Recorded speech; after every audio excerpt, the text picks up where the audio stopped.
Yo, it's your man with the plan, Mark Solars here with a very interesting subject.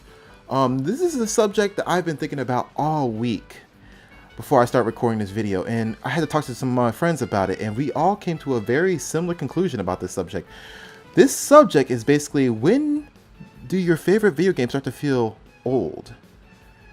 And this is not about how they age per se, but more about when do they start feeling very samey? When do you start feeling burnt out on a certain series? We all came to the conclusion came to was that by the third game the third main series game of a certain formula, not a certain like actual game, but a certain formula in the franchise, it starts to get a little dry and stale. This doesn't matter if it's storytelling, it doesn't matter if it's gameplay, all of it starts to get a little dry.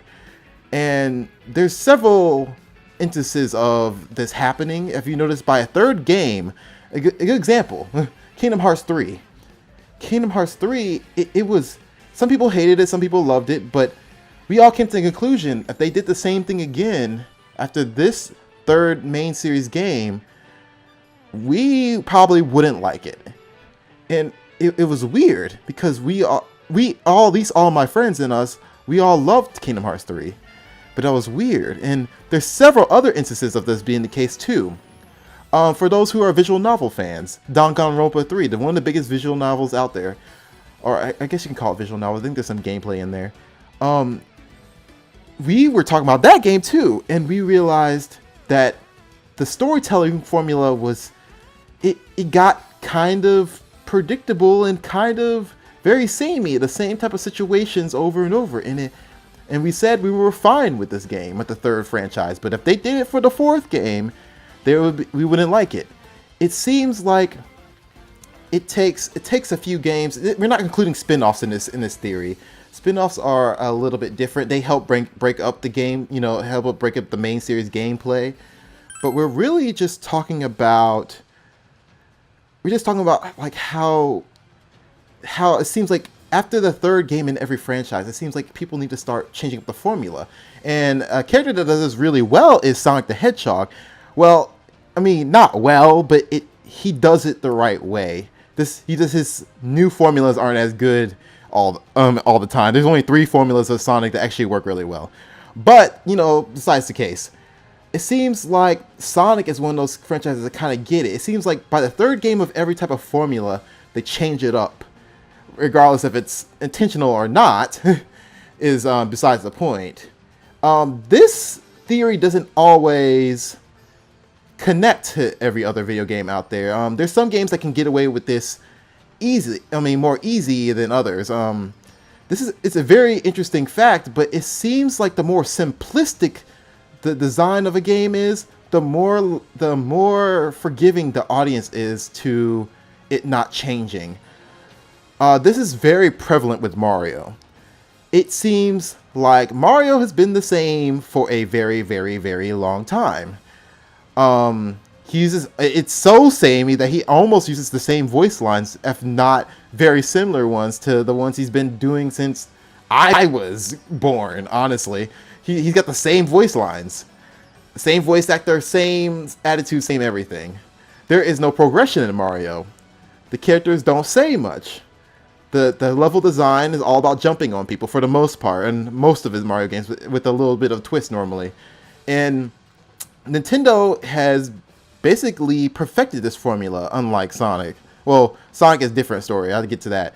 But Nintendo perfected this formula. You want to know why Breath of the Wild is the #1 game, or was one of the #1 games when it comes to innovation for Nintendo?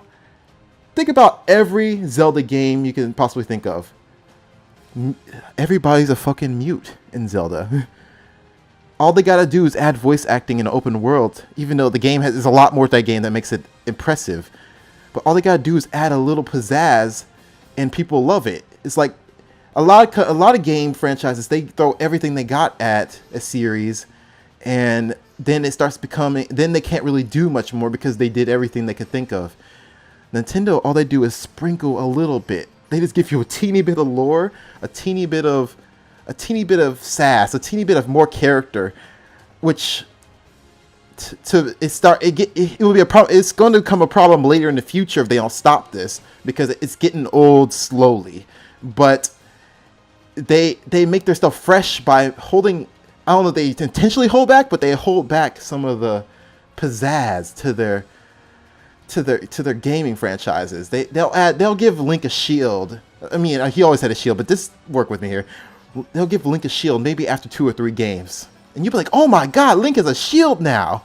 It's like, but every other game has done that before. But some reason when Nintendo holds back on certain details and then puts into a game, for some reason people love it. But if you did the same thing with, like, I don't know, I don't think that there's many games that have characters have a shield, but think of another game that didn't have a defend option, then you added a defend option. People were like, what the fuck, this should have been in the game the first time. I don't know why this wasn't in the game. But Nintendo knows how to basically put ideas in their game little by little, and it just keeps it a little bit fresh, but just enough sane for people who don't want to complain.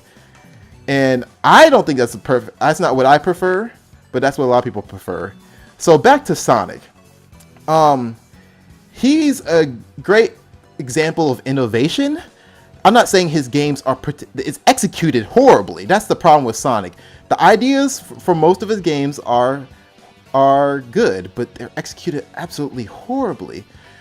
And it seems like after every 3 games, Sonic changes his formula, which it keeps it fresh. You got to keep it in mind, because when you start to play games after over and over and over again, you're like, wow, I know how to play this already. I mean, I don't need to, like, I think when you start playing a game and you don't need to look at the tutorial anymore, the company needs to start switching it up a little bit, for better or for worse, because it starts becoming a problem. Like Call of Duty has this problem. I'm not a big Call of Duty player. I'm not a big shooter player. I don't play a lot of horror games that have guns in it. I can do that stuff in real life at a shooting range or something. I just figure, and I've done it before. It's just not for me. I rather play things that are more imaginative, but Call of Duty has the same problem too. I don't even have to play it that much to see the problem. It looks very similar, but with better graphics, and it's like, it's a little old, and it seems like after the 3rd game, I can't remember what's the 3rd main game. I don't know. You guys know how to do Call of Duty, but it just seems like companies start changing up their formula without compromising their idea that they came up with in the first place too much. But they do need to start changing up their formulas, because it's starting to get old really fast, and people are starting to all just do what everybody else is doing. Battle Royale, open world. It's like the exploration is kind of lost in this current gaming industry, and hopefully in the future, a lot of our favorite franchises will start having more characters, more character development, more different gameplay styles that are still loyal to the original idea, but aren't catering just to what people want in the modern all the time in the modern era. And I hope it gets better, but this is more of a comment than it is a nitpick with the gaming industry. But I hope they start becoming a little bit more creative with their ideas, because I love to play a game and it feels completely fresh, even if it's part of the same franchise. If you just sat down and had the control in your hand, you're like, wow, this game feels so different from all the other games. It's so smooth. I never knew this existed ever. And I believe if companies start to do that, games will start being more fresh and more trendy. That's why Undertale's so popular. But I think that's all I really want to say about this subject. If I missed anything or if I confused you about anything, please tell me. This is one of my first times doing this. And please subscribe to my channel. Leave me a thumbs up and or a thumbs down. Doesn't matter which one. It just helps know you guys are watching. Also, hit the subscribe button and the little bell icon to join the rebellion, because I'm only a bastard any friends, and I'll see you guys in the next video and or stream. Bye-bye.